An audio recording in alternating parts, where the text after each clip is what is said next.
Hello बच्चों, let's see the question. So the question says, consider the following statements and select the correct set. क्या बोला बेटा statement A के बारे में? Total number of N glycosidic linkage in bacteriophage 5174 is 5386। बिल्कुल सी बात है बेटा, क्योंकि बेटा हम लोग जानते हैं कि किसी भी ऑर्गेनिज्म के अंदर जितने न्यूक्लियोटाइड्स होंगे, न्यूक्लियोटाइड्स के नंबर के इक्वल ही उसके अंदर एन ग्लाइकोसिलिक बॉन्ड प्रेजेंट रहेगा। क्यों?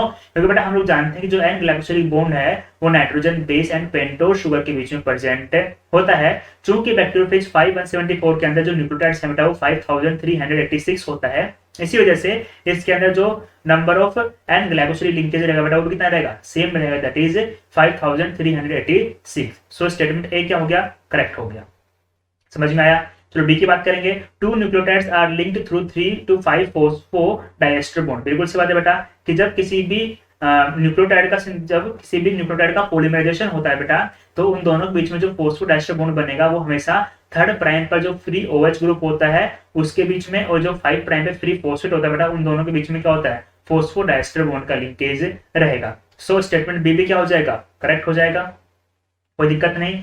बात करेंगे थ्री के बारे में। The pitch of the DNA helix is 6.4 angstrom. नहीं बेटा, ये वाली बात क्या हो जाएगी? इनकरेक्ट। क्यों? तो बेटा हम लोग जानते हैं कि जो डीएनए की पिच होती है, डीएनए हेलिक्स की पिच की बात करेंगे, so it is equal to 34 angstrom, या बात करेंगे 3.4 नैनोमीटर। ठीक है, तो बेटा ये वन हेलिक्स की लेंथ बोल दीजिए, फिर पिच की लेंथ बोल दीजिए, दोनों एक ही बात है, जो किसकी इक्वल रहेगी? 34 एंगस्ट्रोम इक्वल रहेगी। सो स्टेटमेंट सी क्या हो गया? इनकरेक्ट हो गया। चलो बेटा आगे बात करेंगे हम लोग स्टेटमेंट डी के बारे में। Stability of the DNA helix structure is confirmed by hydrogen bond and the plane of one base pair stacks over the other. बिल्कुल सी बात है बेटा, इन्होंने क्या बोला कि जब डीएनए हेलिक्स होता है उसके अंदर जो हाइड्रोजन बॉन्ड प्रेजेंट होता है दोनों स्ट्रैंड के बीच में, वो एक के ऊपर एक स्टैक की फॉर्म में प्रेजेंट होते हैं, और इसी की वजह से जो डीएनए की स्ट्रैंड है बेटा उसको स्टेबिलिटी प्रोवाइड होती है। बिल्कुल सी बात है बेटा। मान लीजिए कि हम एक डीएनए हेलिक्स की बात कर रहे हैं कुछ इस तरीके से, ठीक है, एक स्ट्रैंड बेटा 5 प्राइम टू 3 प्राइम है, दूसरी क्या रहेगी? 3 प्राइम टू 5 प्राइम रहेगी। बेटा हमको पता है कि इन दोनों बीच में क्या मिलेंगे अपने को? हाइड्रोजन बॉन्ड्स प्रेजेंट रहेंगे, कभी डबल बॉन्ड 80 के बीच में, कभी ट्रिपल बॉन्ड, कहीं पर डबल बॉन्ड, कहीं पर ट्रिपल बॉन्ड। और बेटा ये जो हाइड्रोजन बॉन्ड है ये डीएनए स्ट्रक्चर को स्टेबिलिटी प्रोवाइड करते हैं। सो स्टेटमेंट हमारे पास में डी क्या हो जाएगा? करेक्ट हो जाएगा। फाइनल बात करें बेटा स्टेटमेंट ई के बारे में। क्या बोला? The average rate of polymerisation of DNA polymerase third is 2000 base pair per second. बिल्कुल सी बात है बेटा कि हमारे पास में जो एंजाइम है डीएनए पॉलीमरेज थर्ड, जो एंजाइम है हमारे पास में बेटा डीएनए पॉलीमरेज